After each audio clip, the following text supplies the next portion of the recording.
Okay, we're here at the Crystal Dome Retreat with Joseph Mark Cohen, who's going to introduce his new book, The Unicorn Messiah. Here it is, Dan. Yeah, I'll zoom in on that. That's the cover. The cover of the book was a bit of a work in and of itself, if you remember. And it has a painting by a local artist named Karen Julot on the cover, and we call it a mythic memoir of shamanic Kabbalah. And I should explain that the Hebrew word shemen means oil. So as King David and all of the people that were anointed, it talks about the crown chakra being anointed, spirit anointing you. So in the Hebrew word, shemen is the root for shamanic, even though shamanic probably came from the far west of Russia now, something like that. So how long have you been working on your book? I think the question is, how long has the book been working on me? It's a challenging question. It goes like this. When I was in my 20s, my wife, myself, my daughter, and a few friends, we all went to Israel being with this teacher that is named Johanna in the book. And she was Dutch, had a great sense of humor, but she was brilliant. And she had been introduced to the work of Carlos Suarez, who put out a couple of books on Kabbalah. And a friend of mine sponsored Suarez once in California. And he brought the Kabbalah of the artist forth, because there was a school of Kabbalah in Alexandria in the 20s, 30s, 40s of the most recent century. And he brought through a teaching on the Hebrew alphabet, where the Hebrew alphabet, the letters of the Hebrew alphabet become like vibrational codes, quantum physics. And that's a different form of Kabbalah than the teachings on the Tree of Life. And it's a different form of Kabbalah teaching about the angels and interdimensional beings. So there's so many aspects to the Kabbalah that are schools in and of themselves. Drunvalo took a little bit of Kabbalah and brought that forth as well at some point, because he was involved in the Sufi work, and the Sufi work and Kabbalah work kind of close. So anyways, that was a good year of my life, being with this teacher. And the writing of the book it's not a written book, it's a spoken book. Mm-hmm.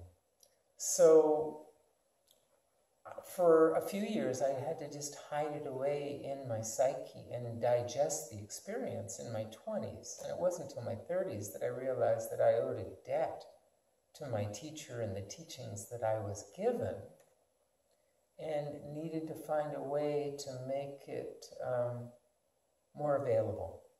So I have other books on Kabbalah that students have worked with, and ebooks on, there's 3 different ones that I have. But I felt like that's a very specialized audience, and I wanted something that really could touch the heart and soul of people. So I felt that adventure travel, of which I've done a lot, because I like exploring sacred sites, was the way to go with it. So the novel takes people to Greece, Egypt, Israel, and a few other places, Cyprus. And that way people can hitchhike with a spiritual group.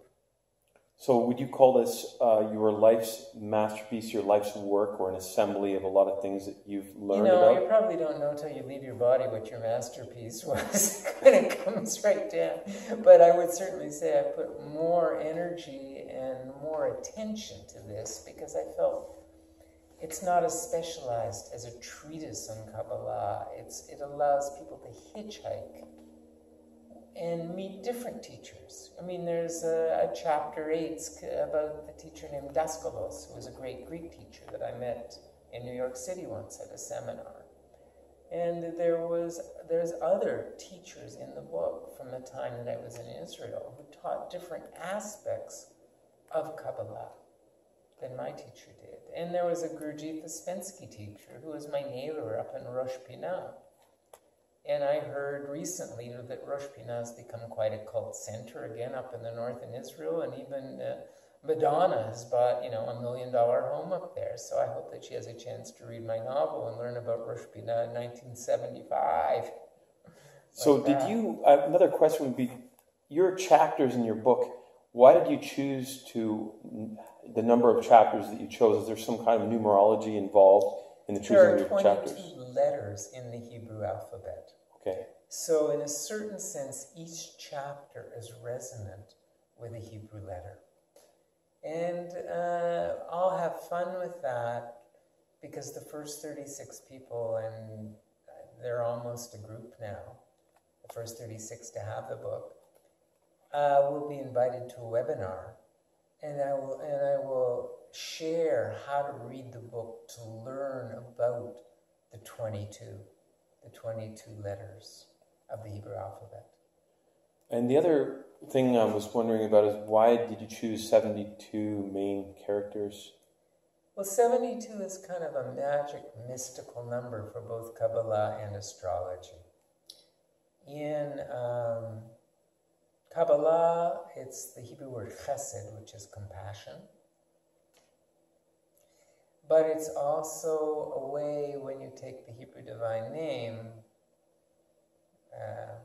which is composed of 4 letters, Yod, He, Vav, He, and you add it up in a particular way, it becomes 72 as well.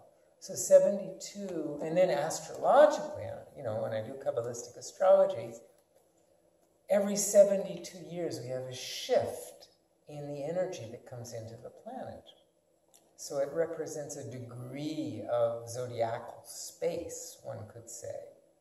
So, and it's a fifth of a circle. I mean, here we are in a geodesic dome, and you're looking at pentagons and hexagons, which are based division of the circle by 5 and division of the circle by 6, and in the Hebrew divine name is 5, 6, 5, 6, like that. I'm aware that the number 72 also connects with the precessional cycle. Absolutely. Every 72 years we have a shift in a degree of the precession. So it's an important one. And it was easy because, there's more than 72 characters in the book, really, but I chose 6 for each sign of the zodiac and felt that my astrological community would be interested in the, what we could call astrological humor that I've nested into the characters, 6 for each of the sun signs. So there's a lot of hidden messages and code and intelligence and numerology in the book. Did you intentionally put a lot of that in there? Absolutely intentional, and sometimes even they happened when I wasn't intending. It was just, spirit throwing them in, like cosmic humor. A bit of channeling. Yeah, there's a bit of channeling in there. And I would have to say that the main character, Johanna, was an extraordinarily gifted channel. And I learned later from a man who I believe is still alive in Australia named Edmund Harold, who was a channel that sent me to Egypt the very first time I went. And I made an Ankh-ring, and within 6 months I was taking 4 people to Egypt. So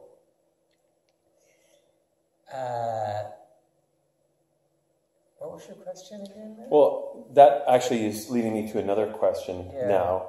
Okay. And that is, would you call this true or false, or would this be fiction or nonfiction? It's a combination. You have to understand that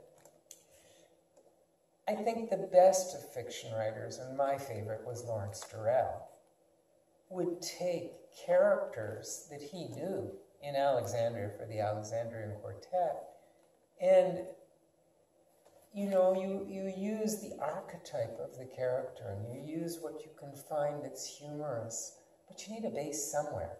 You don't just pull your characters out of thin air. So in the very back of the book, I confess that many of these characters were built on my memory of people that I knew many years ago. And in a certain sense, I wanted to wait a long time. You know, you don't want to be sued. So you want to wait a long time so that, you know, somebody's, you know, a ripe old fig later on in life and say, hey, look at it, he did it, he put that, he put me in the mold. So there was a lot of perfect timing in the book being finished at this point. Yeah, and I had no idea it was going to take so long. But the truth is, I had to wait for scribes that I could work with.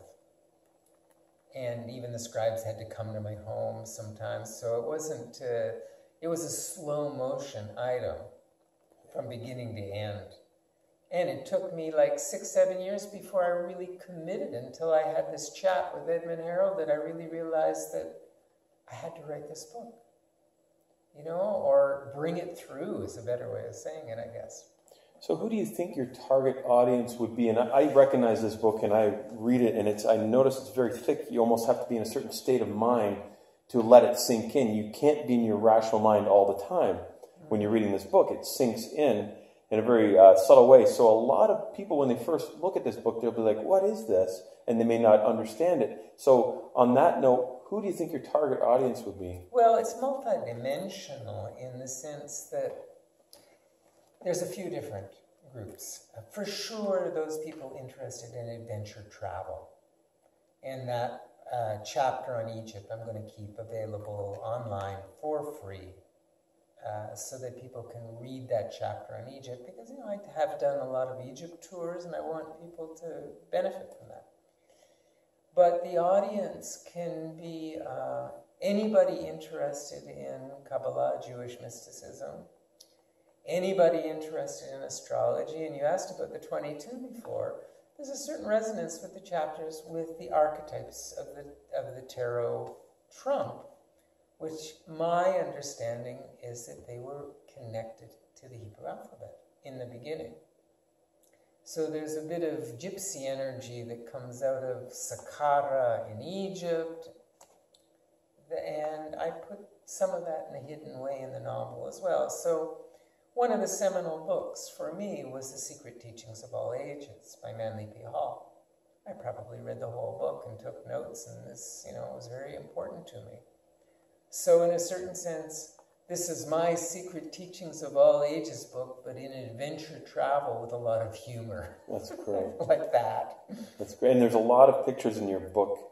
And so why did you choose all of the pictures? Well, the pictures, some of them were very connected to personal memory of times and places.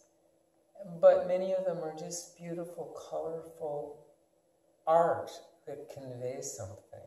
And people think that Kabbalah is totally and completely a science of number mysticism and this and that. But it's the Kabbalists who have been artists, painters and poets that have had a much better connection with an audience, because then they're transmitting kind of a hidden music or a vibrational state through their work. So it's not a purely logical language. It has male and female aspects to Absolutely. it. It's holographic. Absolutely. And there's a whole aspect of Kabbalah which is about lucid dreaming. And I believe that Drimbolo married a woman who'd studied with a teacher that I knew in Jerusalem named Colette Muscat. And so I learned some of that work too. And I have a friend who's on the back jacket who's a Jungian analyst, and she understands, because she's traveled to Egypt and Israel a lot, and she understands what I'm doing with this book. And it even begins with a lucid dream about a man who may have been a teacher of mine in a past life named Abraham Abulafia, who was a great Kabbalist, a real wild one, who was connected to the Sufis as well. Now, as far as novels go, would you say that your novel runs in a linear timeline, or does it have aspects to it that are non-linear as far as the beginning and the end? Is there some type of switcheroo Tell me there? a little bit more what you mean by Well, most novels follow a linear timeline. There's a normal plot that novelists would find, a mold. Yeah. Now, I know this about your book, that at least it's not, you're not linear in that way, are you? So in other words, how would you say your book flows?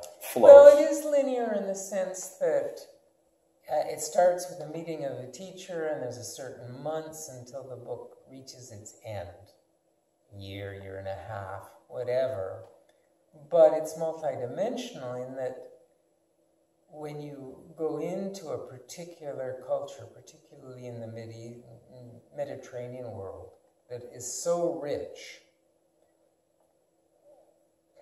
as soon as you're in Greece or Egypt or Israel or Cyprus, I didn't put Malta in the book, but I could have, you're in a lineage of spiritual teaching that you can find through the archaeology and the sacred sites in those zones, like that. So for me, it was important to bring through teachings of some other teachers in the book. So there was a teacher that I had in the island of Hydra, and there's a whole chapter 7 that takes place on the island of Hydra, which in the 70s and 80s was an artist's retreat zone. No cars, and that's where Leonard Cohen chose to live for quite some period of time. So the Mediterranean world is probably my home world. How I came to be living as a hermit in the woods of British Columbia is beyond me. But it's not a bad place to write and play piano. So in what parts of the world does the book take place? If you were to name different regions, what would be the most influential regions where the book takes place, the setting? Well, for sure, northern Israel and Rosh Pinah, which was the latter part of the book. Jerusalem has its own chapter, chapter 10, where I'm working with the wisdom of some of the shopkeepers there. And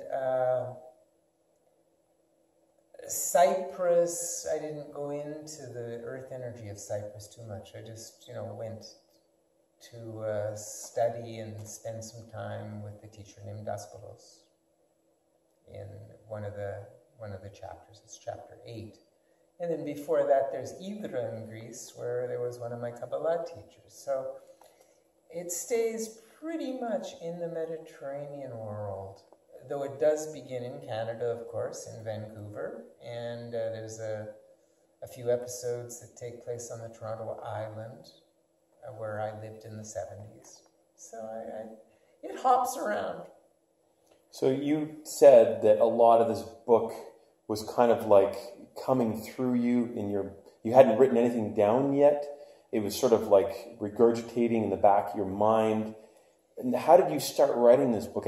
Did you write it in pen, or did you type it on a typewriter? No, none of the above there, Dan. This was verbally channeled, and I had the wonderful grace of having 3 or 4 different scribes who would come to me, and I would tell it like a bedtime story for, a 5 to 10-year-old, though the scribes were much older than that. And I needed that level to keep it more imaginal, more humorous, and not get too bogged down in the correct detail of memory. So it moves back and forth between, how shall we say it, a multi-dimensional memory that often jumps off into a visionary perspective.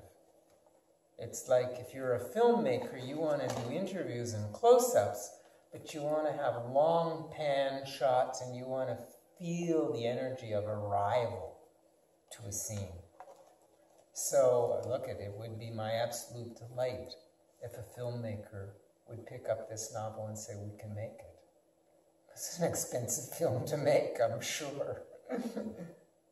So I would like you to find a part of the book, if you want, and just read a chapter or even... an episode. Yeah, not a chapter, episode, but maybe some little part of the book. So you want to give me a number? What? Okay, how about 12? I'll just give you number 12 and see where that lands with you. Okay, why not? Just a sample, eh? Yeah, just to sample one of your favorite pieces. 12 is going on in Jerusalem. And it's taking place, it's eventually taking people to a Passover Seder at Mount Sinai. And what's popped out is 12:4. And I don't know if I'll read all of it, but it's short. Here goes. It's called The Soiree at Beit Kilim. Mark went on a personal silence retreat for 2 or 3 days after his visit to the Temple Mount. Jared was sparse during that time, claiming he needed to interview a few new shopkeepers for an article he was considering writing on the people of the Shuk. Sarah didn't want to hear a word about his visit to the Dome of the Rock. Mark felt like the hanged man. Now consider that the hanged man is the 12th card of the tarot, and I actually did put a tarot card in bold in each of the episodes for those people that enjoyed the tarot. From the tarot, finding himself hung between a rock and a hard place, as Johanna used to say, he went 3 mornings in a row, very early to the wall, in an attempt to balance inside his own soul the 3 world religions that share Jerusalem. Even at the deepest place of prayer with his favorite Yemenite Chavara at the wall, he could still hear the chant of the muezzin broadcasting from the loudspeaker at the mosque high above. He liked to walk through both the Armenian and the Christian quarter on his way back from the Wailing Wall. There was even a little Ethiopian Coptic Christian hole-in-the-wall church that was on his circuit. So this number 3 is important because the 3 major religions out of the Mideast, the mystical end of Islam is the Sufism. The mystical end of Christianity, I don't know what to call it. It's not some of the monastic traditions got there. And within Judaism, it's the Kabbalah. I'm going to read you a little bit more, but not the whole episode. On the 3rd day of Mark's morning protocol, he arrived well before sunrise to find only half a dozen chassidim in their black hats and payas, side curls, shuckling back and forth like drunken penguins wrapped in prayer shawls. Shuckling is just a prayer method of movement back and forth, okay? But they weren't the only ones there that morning. 9 Tibetan monks had arrived and were busy chanting their Tibetan prayers and mantras in guttural, low, somber tones that served to ground and anchor the plaintive Hebrew prayers of the neighboring tribe. The head of the order was standing with his back to the wall, leading the others in their practices. One monk was totally still and silent in a sitting posture. Mark later learned from Ellie, who had heard about it in the week before at the Saturday night soiree at Colette's. Now, Colette was the teacher of what you could call Dream Kabbalah. And that's a teaching that has been brought forth in America by one teacher in Toronto, or in New York, and Drinvalo's wife, Claudette. And now Drinvalo is even doing a school of memory based on these teachings of this woman named Colette. And I happened to go to her soirees when the 70s or whenever it was, and I had a girlfriend who was one of her students, so I know Colette's work too. So this is many spiritual teachers, but in a much more lighthearted and less didactic way than most people write about them. Because I'm interested in what a spiritual teacher brings through, but I'm also interested in the character and the character flaws around a spiritual teacher as well. What you could call the gossip level. Eli said that they must have been seen by Hashem sent by Hashem, means the presence or the name, to do some etheric and astral vacuum cleaning. Mark wanted to know whether they were considering similar vigils at the mosque and at Hebron, but Eli couldn't answer that question. He did find out that the monks were only on day 3 of their vigil at the wall. This was an experience he could share with Sarah over breakfast that day. She was delighted to hear that her partner had returned to the fold, the Jewish fold, and was doing his best to practice Judaism again. She said, sardonically, that in her article for the Inquirer, she was planning to refer to her partner as the Acher, the one who cut the roots and converted from Judaism to Islam. So this is a story about the 4 who entered Pardes, and they all kind of fell by the wayside, except for Rabbi Akiva, who had a direct link. So there's references that probably only Jewish people will know in the book, but that there's an explanation around that other people who don't have that will get it.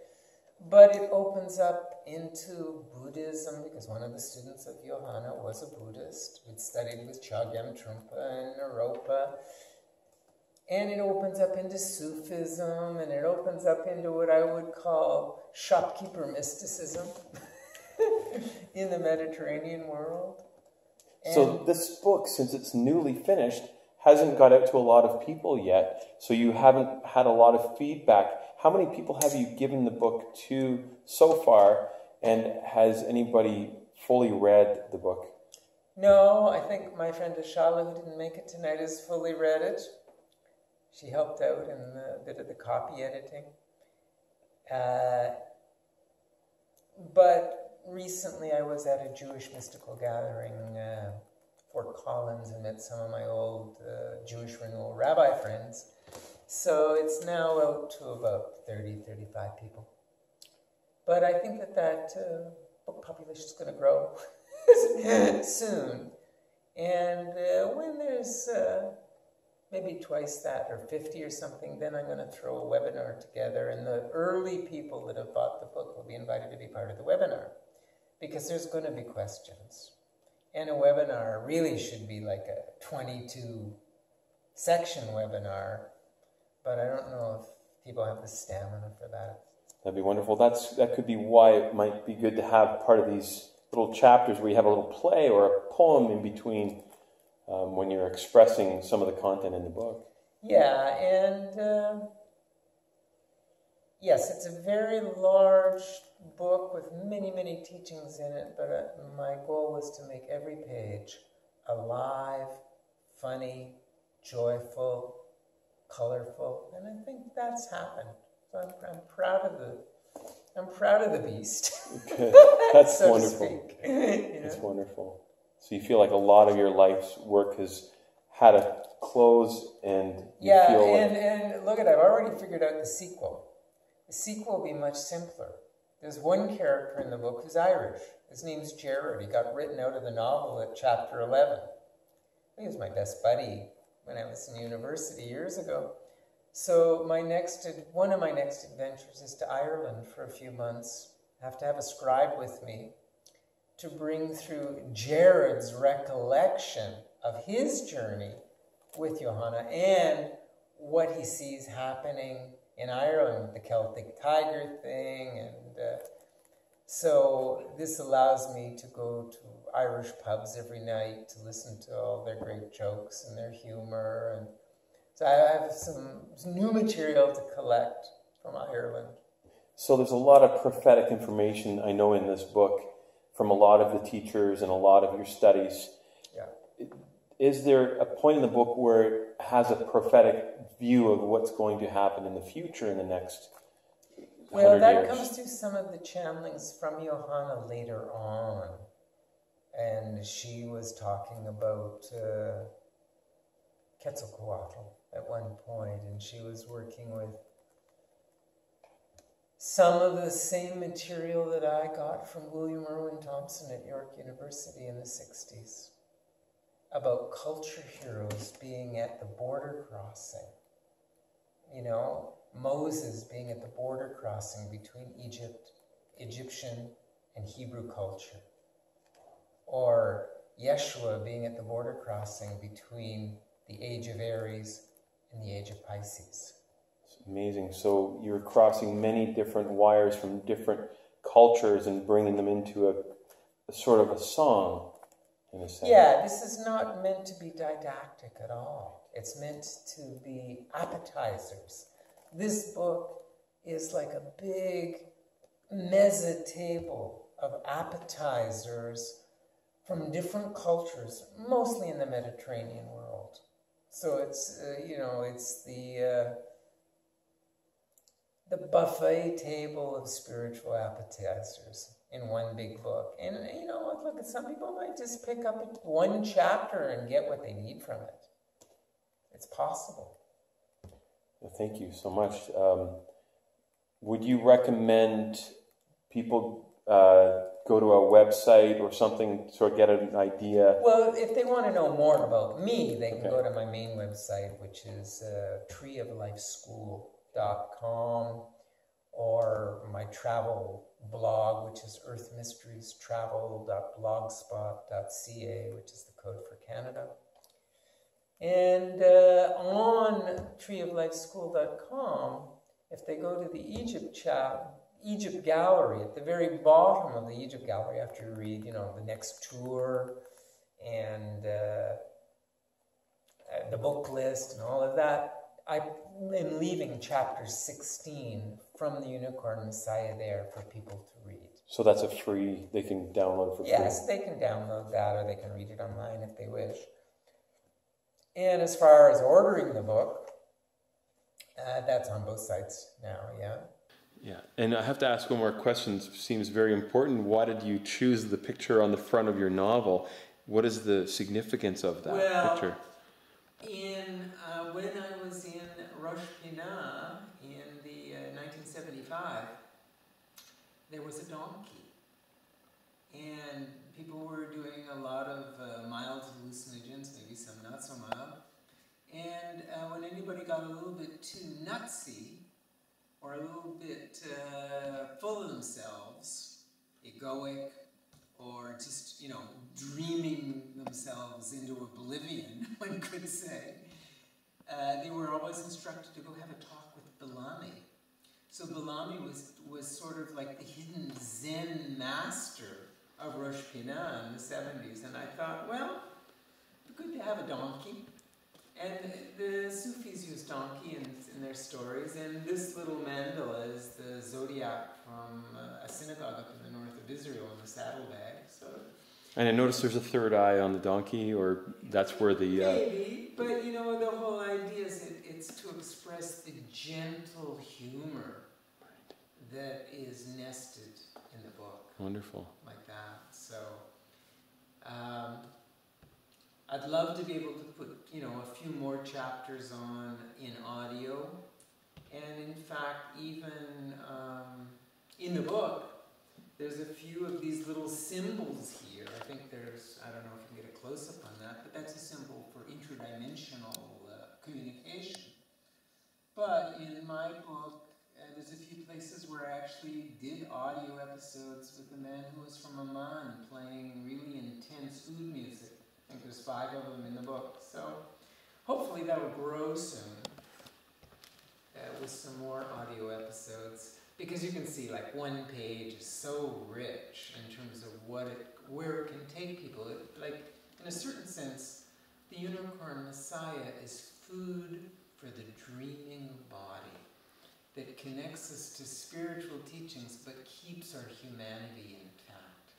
Our humor, our heart chakra, all of it. That's wonderful. So, thank you so much for coming by to the Crystal Dome, and Well, thank you so much, Joseph, for interviewing and showing your book, and thank you. That's beautiful.